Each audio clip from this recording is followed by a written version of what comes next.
आपको जैसे मालूम है कि 16 तारीख को शाम के करीब 9:45 बजे हम लोगों को इन्फॉर्मेशन मिली कि इस तरह से एक ज़ख्मी हालत में एक आदमी जो है चट्ठा एरिया में, जहाँ पे यूनिवर्सिटी है हमारी सुकास यूनिवर्सिटी, उसकी पुली के पास जो है बलोल नाले के ब्रिज के ऊपर जो है कोई व्यक्ति जो है वो इंजर्ड हालत में पड़ा है। तो वहाँ फ़ौरन से पुलिस, हमारे ऑफिसर पहुँच के और जब जांच पड़ताल करा तो वो आदमी काफ़ी सीरियस था और उसको हॉस्पिटल ले गए, जहाँ पे डॉक्टर्स ने उसको डेड डिक्लेयर किया।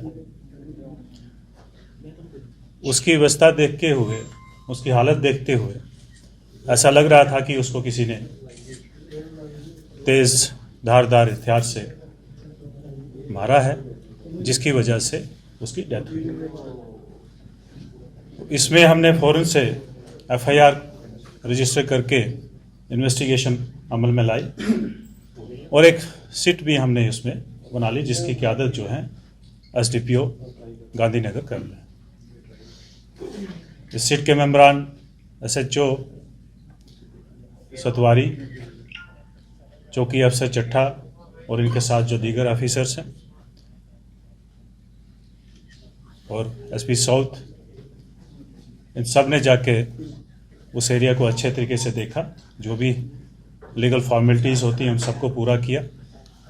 डेड बॉडी का पोस्टमार्टम करवाया गया और बाद में ये पता चला कि ये आदमी जो है, इसकी उम्र कोई 47 से 50 वर्ष के बीच में है, जो एक फौज से रिटायर हुआ आदमी है। बेसिकली रहने वाला पुंछ का है, लेकिन पिछले 5-7 साल से यहाँ पे घर बनाया हुआ था, यहाँ रह रहा था, जिसका नाम बलबीर सिंह था।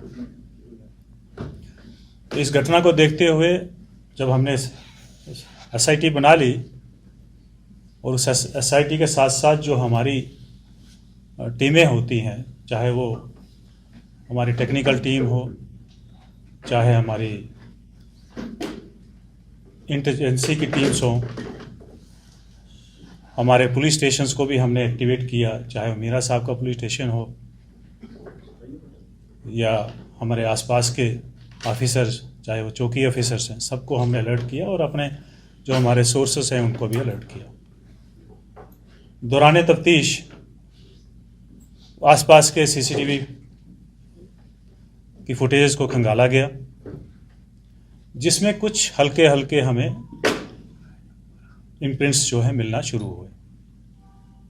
उसकी बेस पे, अपने सोर्सेस के इनपुट्स की बेस पे और अपनी इन्वेस्टिगेशन की जो कार्रवाई है उसके बेस पे हमारे ऑफिसर्स ने बहुत मेहनत करके, दिन रात एक करके इस केस को जो है वो क्रैक किया है। उसमें हम लोगों ने, पुलिस ने 2 लोगों को अरेस्ट किया है, जिसमें मोस्ट प्रॉब्ली एक जो है प्लानर है और दूसरा एग्जीक्यूट करने वाला है। तो अभी हमारी तफ्तीश इसमें जारी है। मोटे मोटे तौर पे ये है कि एक फैमिली डिस्प्यूट जो है वो सामने आ रहा है, डिस्टर्ब लाइफ जो है वो सामने आ रही है, जिसके चलते जो है ये सारी घटना हुई है। अभी तफ्तीश जो है वो रवां है। जैसे जैसे और कुछ हमारे पास चीज़ें आती जाएंगी, पता चलता जाएगा, तो आप लोगों को ब्रीफ किया जाएगा। सर, एक्यूज के साथ, विक्टिम के साथ क्या रिलेशन है सर? एक्यूज का रिलेशन सामने आ रहा है और जी, क्या बता पा रहे हैं? जैसे कि मैंने आपको कहा कि फैमिली डिस्प्यूट है। जो अक्यूज़ है, जो मेन अक्यूज़ है, वो ब्रदर इन लॉ है डिसीज का, जिसका नाम धर्मिंदर सिंह है, और को जो को अक्यूज़ है उसका नाम जो है रविंदर सिंह अलियास फतेह। इसमें अभी तक की इन्वेस्टिगेशन में ये भी पता चला है कि खासकर धर्मिंदर का जो है कोई क्रिमिनल रिकॉर्ड नहीं है। अलबत्ता जो रविंदर है उसका एक चोरी का पर्चा लगा हुआ 2024 में। इसके अलावा इनका फिलहाल कोई क्रिमिनल रिकॉर्ड नहीं है। सर, ये प्लानिंग की गई थी और किस तरह से की गई थी, कहाँ पे की गई थी? देखिए, इस तफ्तीश में ये पता चला हमें कि अभी मोटे तौर पे ही बता रहा हूँ मैं कि कम से कम भी 1-1.5 महीना पहले से प्लानिंग चल रही थी, क्योंकि जो डिसीज़ है उसको शराब पीने की आदत थी, थोड़ा झगड़ा जुगड़ा करने की भी आदत थी।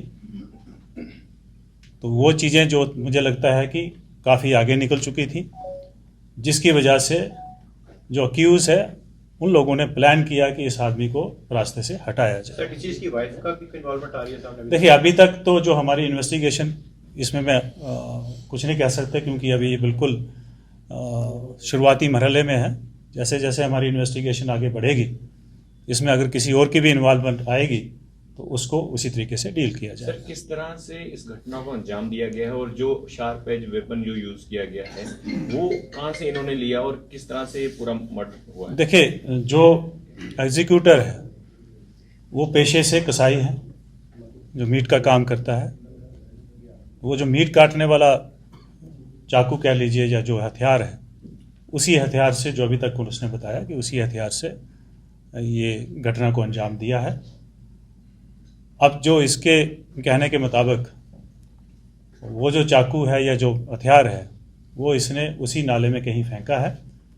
तो हमारी तफ्तीश इसके ऊपर जारी है, हम लोग उसको ढूंढ रहे हैं। मुझे लगता है कल तक या 1-2 दिन में जब होगा तो बरामद हो जाएगा। मोटरसाइकिल को रिकवर किया गया, मोटरसाइकिल भी देखिए, इसमें क्या है कि ये दोनों जो है इसका पीछा करते हैं, मीरा साहब, क्योंकि ये जो डिसीज़ है ये शाम को मीरा साहब बाज़ार में गया था।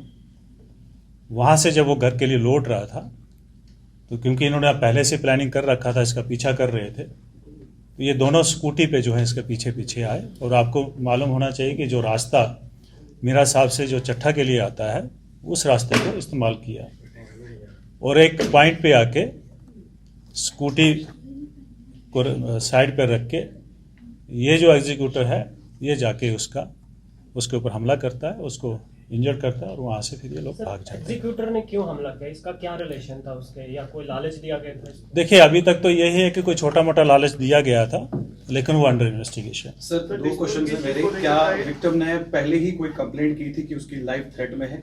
अगर की थी तो पुलिस ने उस पर कोई एक्शन किया या कोई कंप्लेंट फाइल हुई थी? नहीं, इस तरह की कोई कंप्लेंट फाइल नहीं हुई है, और ना ही कभी अक्यूज हमारे पास है। सर, इसके अलावा जुनैन होम से जो तीसरा एब्सकॉन्डर है सर, उसका क्या अपडेट है अब तक, कहां पर है, कुछ पता चला? देखिए, उसके ऊपर भी हम लोग ऑलमोस्ट हमने काफ़ी सारे लोगों को अरेस्ट किया है।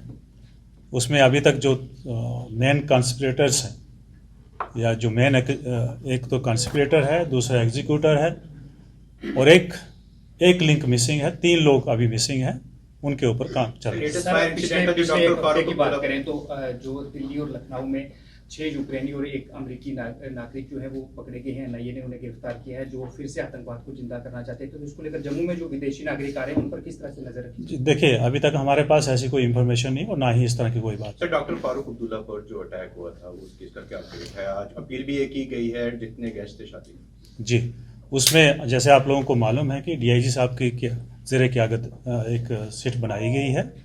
वो सिट अपनी इन्वेस्टिगेशन कर रही है, और साथ साथ में एक इनको चल रही है जो बहुत ही सीनियर रैंक के ऑफिसर जो है कर रहे हैं।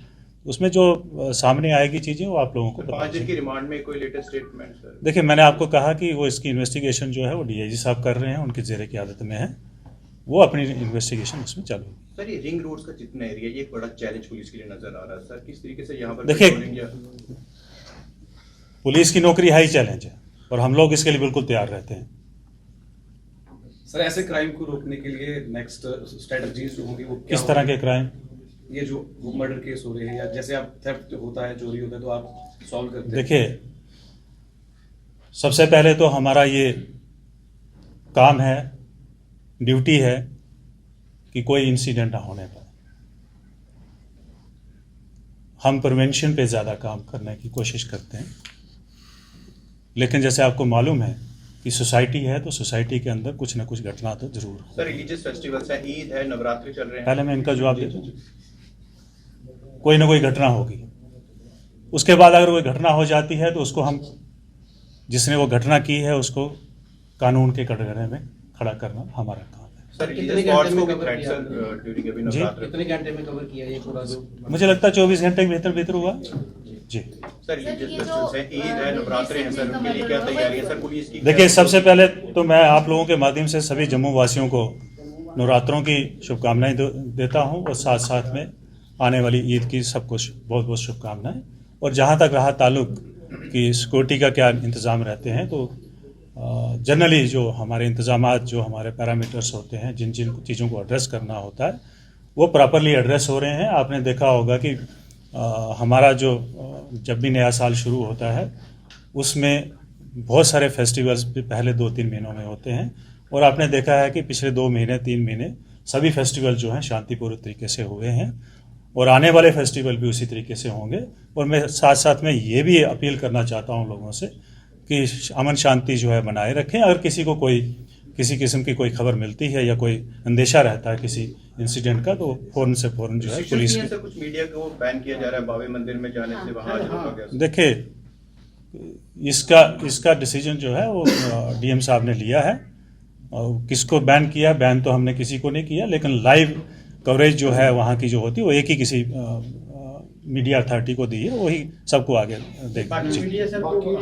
परमिशन लाइए, परमिशन जबकि तो ठीक है, अगर उन्होंने बोला है कि परमिशन लाइए तो आप लाइए। आप अंदर कवरेज के लिए जा सकते हैं, तो उसमें परमिशन नहीं, लाइव कवरेज की बात कर रहे हैं, बाकी का मुझे मालूम नहीं। सिंगल एजेंसी वहां पर कवर करेगी या बाकी? सिंगल एजेंसी को लो किया, वही आपको फुटेज देंगे।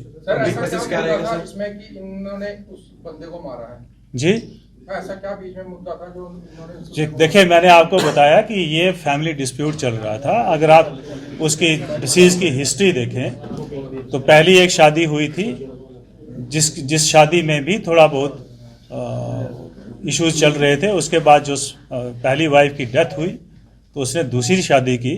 पहली शादी से जो है एक बेटी है और दूसरी शादी 2012 में की, लेकिन 1 साल के अंदर अंदर जो है मियाँ बीवी में खटपट चलना शुरू हो गई, और जिसकी वजह जो आज बता रहे हैं कि वो आदमी की नेचर थी या उसका शराब पीना या लड़ाई झगड़े वाली नेचर थी। सर, जब उनका मर्डर हुआ तब भी उन्होंने ड्रिंक किया था, क्योंकि ये जो प्लान किया गया कि सिर्फ इन दोनों, देखिए ये वो डॉक्टर बताएंगे, जब हमारे पास पोस्टमार्टम रिपोर्ट आएगी तो डॉक्टर बताएंगे। अभी तक इसमें कोई और भी शामिल है? अर्निया का जो केस है जिसमें करण बाबा की उसकी जो है वो, देखिए, अर्निया का जो केस है, अर्निया का केस जो है उसमें रामगढ़ पुलिस स्टेशन में इंक्वेस्ट चल रहा है, वो प्रॉपर तरीके से चल रहा है। वो लोग उस चीज़ को अच्छे तरीके से इन्वेस्टिगेशन कर रहे हैं। जी, अब तक कोई अपडेट? ये रामगढ़ ये सांबा पुलिस बता सकेगी। सर लास्ट क्वेश्चन कि पब्लिक के लिए कोई मैसेज रहेगा आपकी तरफ से? देखिए, पब्लिक के लिए यही मैसेज है कि जम्मू पुलिस जो है वो आपकी सेवा में 24 घंटे है।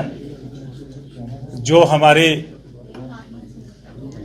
ड्यूटी है कि आपकी जान और माल की हिफाजत करना और आपकी डिग्निटी की हिफाजत करना, वो हमारा काम है, और उसको जम्मू पुलिस जो है बखूबी निभा रही है। Thank you. आपने कहा कि एजेंसी जो है वहाँ पे कवरेज करेगी मंदिर में, बाबे वाली माता के मंदिर। देखिए, इसके ऊपर मैं ज़्यादा नहीं बोल पाऊंगा क्योंकि मेरा इशू नहीं है। Thank you. मैं